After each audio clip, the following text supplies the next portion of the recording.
शिव सिंह रवसी का नमस्कार। साथियों, आज एक महत्वपूर्ण विषय को लेकर आया।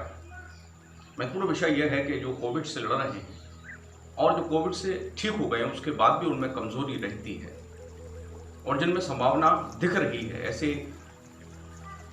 प्रक्रिया दिख रही है शरीर में जिससे हमें हो सकता है, तो उनके लिए सबसे ब्रह्मास्त्र मैं कुछ आसन बता रहा हूँ। 2 आसन जो आपके लंग्स को, क्योंकि आप जानते हैं कोविड लंग्स को बहुत अधिक प्रभावित कर रहा है, तो इसके लिए सबसे तान मंडूकासन।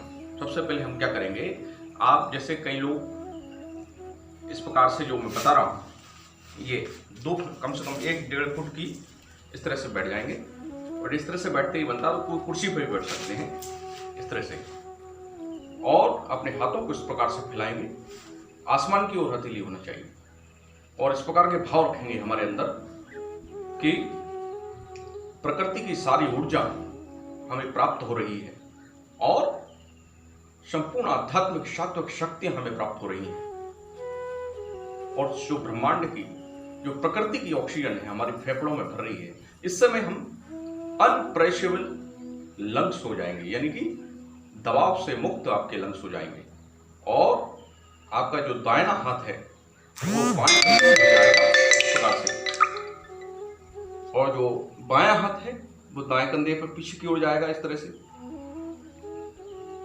सांस भरते हुए, फिर सांस छोड़ते हुए फिर वापस आएंगे। इससे 8-10 बार आपकी ये पोजीशन लगातार करते रहेंगे, जो आपके लंग्स को दबाव से मुक्त कर देंगे और ऑक्सीजन की मात्रा पर्याप्त रहेगी। तो ये एक आसन है तान मंडूकासन। दूसरा सिंहासन मैं बताता हूं। कई लोग क्या है, गलत तरीके से सिंहासन करते हैं, डायरेक्ट सिंहासन करने लगते हैं। इस प्रकार से नहीं करना।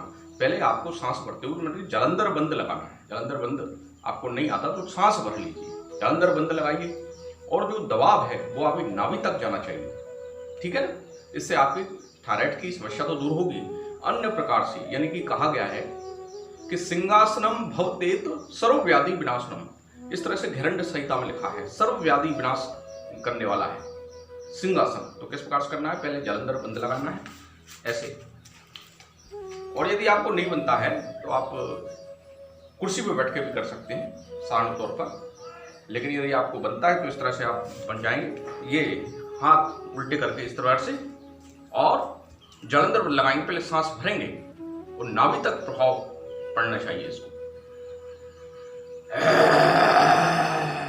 और जो आपकी जो ध्यान है वो दोनों बाहों के मध्य होना चाहिए। सांस भरेंगे तो इस प्रकार से ये 2 तान मंडूकासन और सिंहासन इस प्रकार से करेंगे और सकारात्मक रहेंगे, हिम्मत रखेंगे।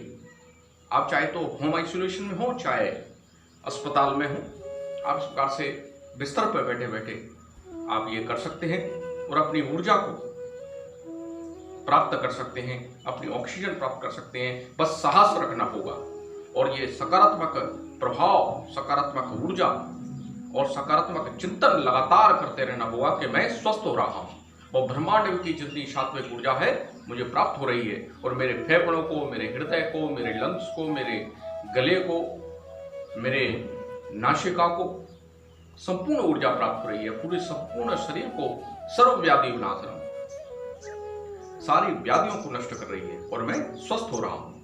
और ये ध्यान रखा, ये ध्यान सबसे महत्वपूर्ण रखना है कि हमें किसी से तुलना नहीं करना है। हमें तुलना किससे करना है, स्वयं से करना है। यदि ये कर रहा है तो मैं ऐसा करूं, नहीं, हमें स्वयं से तुलना करना है और स्वयं को प्रतिदिन, आज मैं अच्छा हूं, कल इससे बेहतर बनूंगा, परसों इससे बेहतर बनूंगा, इस प्रकार का भाव रखना है। किसी से तुलना नहीं करना, स्वयं से तुलना करिए और स्वयं में सुधार कीजिए। यही है सबसे बड़ा मूल मंत्र। तो ये करते रहिए और अपने आप को स्वस्थ, सुरक्षित और हिम्मत रखें, स्वस्थ और सुरक्षित रखें। कोविड प्रोटोकॉल का पालन करें, वैक्सीन अवश्य लगवाएं और अपने जीवन को सुरक्षित रखें। यही सबसे बड़ा राष्ट्र धर्म है इस समय। बहुत बहुत धन्यवाद।